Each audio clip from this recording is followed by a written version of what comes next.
Uma outra informação, o governo disse ter criado um constrangimento moral para facilitar a aprovação da ampliação da isenção do imposto de renda. Segundo o ministro da Fazenda, Fernando Haddad, o fato de nenhum parlamentar subir na tribuna para falar mal dessa medida dá confiança ao Planalto que o texto deve ser aprovado. A equipe econômica quer ampliar a isenção para quem ganha até R$5 mil por mês e, para compensar a perda de arrecadação, quer cobrar uma taxa adicional para quem ganha mais de R$50 mil ou taxar os super ricos. Trazer o Mota para abrir esse giro de análises, essa classificação, essa análise de Fernando Haddad, dizendo que o governo acabou criando um constrangimento moral e ele sinaliza que, já que nenhum deputado foi ao púlpito criticar a medida, ele entende que facilmente esse projeto será aprovado. Verifique o seu microfone, Mota, por favor. Eu li essa notícia várias vezes porque eu achei difícil acreditar que alguém possa dizer com orgulho que criou um constrangimento moral para outra pessoa. Enfim, cada um usa o português como quer ou como consegue. Agora, o resumo desse projeto de isenção de imposto de renda é muito simples. O governo quer fazer uma gentileza com o dinheiro dos outros. É isso. Vocês sabem que quanto menos imposto, melhor. E o imposto de renda, todos os impostos, né, devem ser reduzidos sim. E essa redução deve ser compensada com a redução dos gastos do governo. Ao invés de aumentar o imposto de outras pessoas, senhor governo, corte o número de ministérios de 40 para 10. Suspenda as viagens ao exterior. Nós estamos cansados de pagar passagem para o Japão. E aproveita a viagem e cancele essa vergonha chamada COP30. Agora, Beraldo, quando o Mota fala e diz que o governo quer fazer bonito com o chapéu dos outros, verdade, faz todo sentido. E eu não tenho certeza se nenhum parlamentar criticou a medida do novo imposto de renda. Salvo engano, eu acho que eu escutei muitos parlamentares fazendo uma crítica sobre de onde vai sair esse dinheiro, né? Como eles vão cobrir o rombo a partir dessa renúncia que, acho que o Dávila falou, algo em torno de 40 bilhões por ano. Agora, é preciso olhar também para a questão que envolve a criação de uma nova taxa, de um novo imposto, porque é disso que se trata também. E aí eu vi muitos parlamentares criticando essa possibilidade. A partir da necessidade do cumprimento de uma promessa de 22, o então candidato Lula prometeu que faria a isenção, aumentaria a isenção para quem ganha até R$5 mil, mas não disse de onde tiraria. E agora chega a informação, né? Vão taxar os super ricos nessa tabela que eles criaram, né? Quem ganha acima de R$50 mil, Beraldo. É assustador, Caniato, quando a gente vê aquelas pessoas que ganham acima de R$50 mil, que é coisa de $9 mil, serem taxadas de super ricos. Quer dizer, o rico é o que ganha 5 mil, né? Aí o super rico ele ganha 50. Olha o nível que se chegou dessa discussão no Brasil. E olha como o Brasil está distante do resto do mundo. R$50 mil são $110 mil, mais ou menos, por ano de salário, e que se você olhar para países desenvolvidos, países que levam sua economia a sério, a gente vai ver que $110 mil é salário de classe média, de pessoas que estão ali com 5, 10 anos de carreira, dependendo da sua profissão. Então, o Brasil está realmente descolado da realidade mundial. E essa narrativa serve para que o governo meta a mão no bolso das pessoas. E o efeito disso é que, conforme você aumenta o custo para aquela... Claro, falando de R$50 mil, em geral, pessoas que têm seus negócios, têm suas empresas, enfim, geram emprego, né, são responsáveis por algum tipo de de atividade que fortalece a economia brasileira, essas pessoas terão seu custo aumentado. Esse custo volta no consumo dessas que estão sendo isentadas. Quer dizer, se você não parte da eficiência do governo para realmente criar um ganho, esse aumento de custo dentro do ciclo econômico, ele volta para o mais pobre. Isso é óbvio. Então, o constrangimento moral de que o ministro tanto se orgulha, na verdade, ele tem uma conexão, claro, com aquelas pessoas que não querem a antipatia de quem ganha até R$5.000. Você dizer que vai ter uma faixa maior dos eleitores, não estamos nem falando de trabalho, dos eleitores ali, que vai ter algum tipo de benefício, quem é que vai lá falar contra? E é justamente este tipo de cálculo eleitoral que gera situações em que o piso salarial da enfermagem hoje faz parte da Constituição brasileira. Porque ninguém teve coragem de dizer o óbvio. Constituição não é feita para isso. Se querem estabelecer um reconhecimento justo e louvável a uma categoria tão importante como os enfermeiros, não é na Constituição que se faz. Mas não. Quiseram usar isso para ganhar voto dos enfermeiros. Então a gente vê essa dinâmica que não tem absolutamente nenhuma barreira moral, de fato. Né? O tal constrangimento moral de que ele fala, o ministro entende. Porque, afinal de contas, esse governo impõe constrangimento moral à população brasileira todos os dias, ontem, inclusive, recebendo uma corrupta condenada à prisão por ter roubado o dinheiro da população do Peru. E aí, Caniato, partindo desta premissa, partindo desta referência, aí a gente tem que se perguntar o que é moral para a turma do governo. Pois a mensagem do Ricardo Dias, viu, Dávila? O projeto não foi votado, é melhor o ministro aguardar a votação. Talvez ele fique constrangido. Mas eu acho que tanto o Ricardo Dias quanto o Beraldo tocaram no ponto fundamental. Vamos explicar para o ministro o que é constrangimento moral. Constrangimento moral, ministro, primeira coisa é você prometer um teto de gasto e não cumprir a palavra e fazer com que o gasto público exploda no Brasil.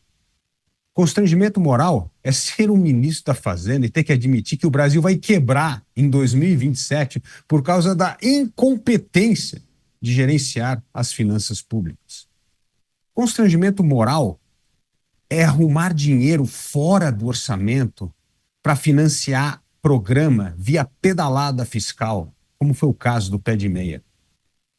Constrangimento moral é não ter mais palavra para ser honrada, porque todas as promessas feitas foram descumpridas. Constrangimento moral é um país ter hoje 87% da relação dívida-PIB a mais alta entre os países emergentes. Constrangimento moral é aceitar decisões que você sabe que são desastrosas para o Brasil, como é a questão de vincular o aumento real do salário mínimo a todos os benefícios, folha e pagamento. É isso que está quebrando o Brasil em 2027.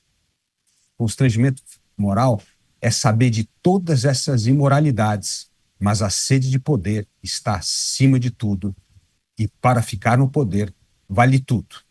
Até mentir, descumprir promessas e aceitar coisas que são inaceitáveis.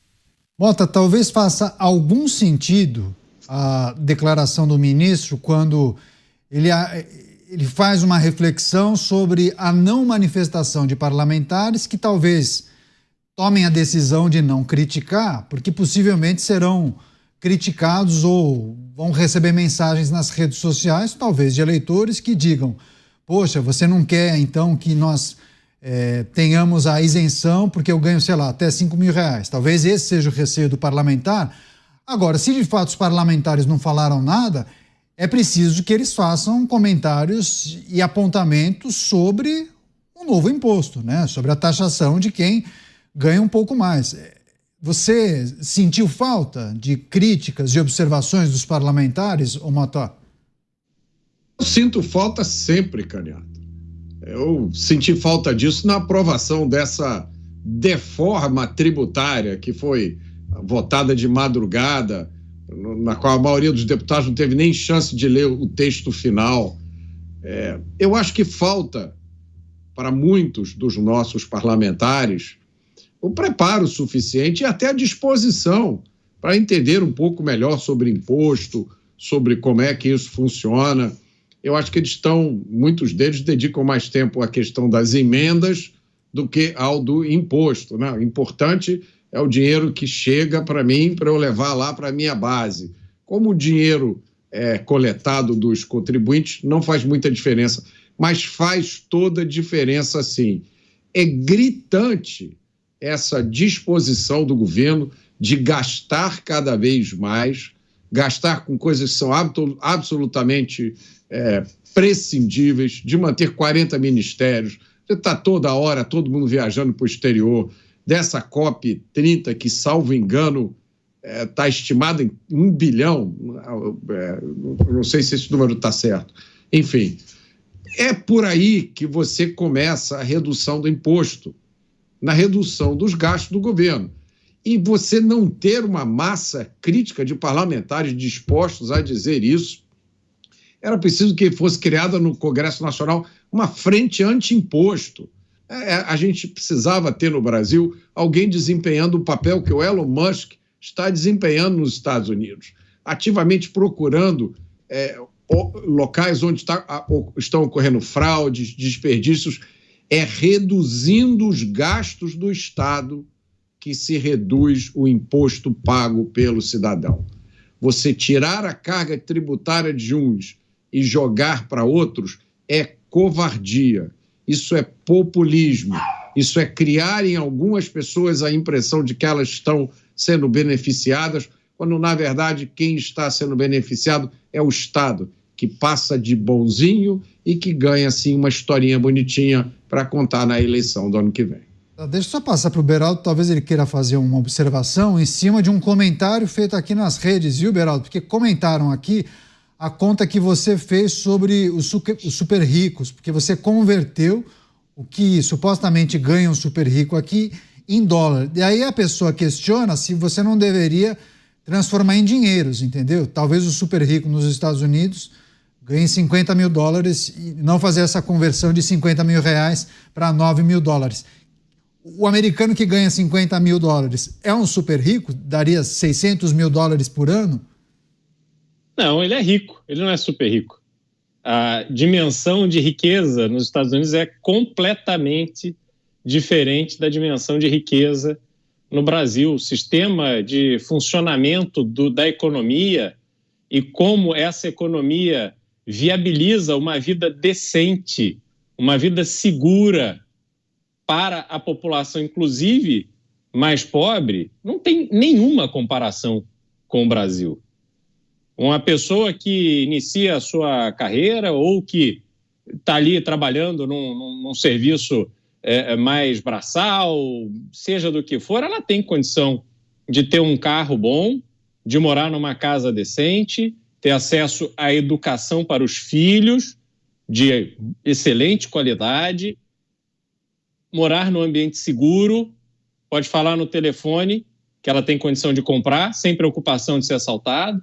Isso tudo é uma realidade no país inteiro, um país enorme, com mais de 300 milhões de habitantes, e essa realidade é acessível, desde a pessoa da faxina até as pessoas mais ricas. Então não dá para fazer essa comparação neste momento, porque o Brasil ficou para trás demais. O Brasil está vivendo um momento onde a perspectiva, sobretudo dos mais jovens, Caniato, ela é muito negativa. E aí a gente tem que pensar nos motivos, se eu puder me estender um pouquinho, pelo seguinte, Caniato. A pessoa hoje, jovem, que vai iniciar um trabalho, quando ela olha o salário que ela tem com o que custa para ela organizar a sua vida, é natural haver um desânimo.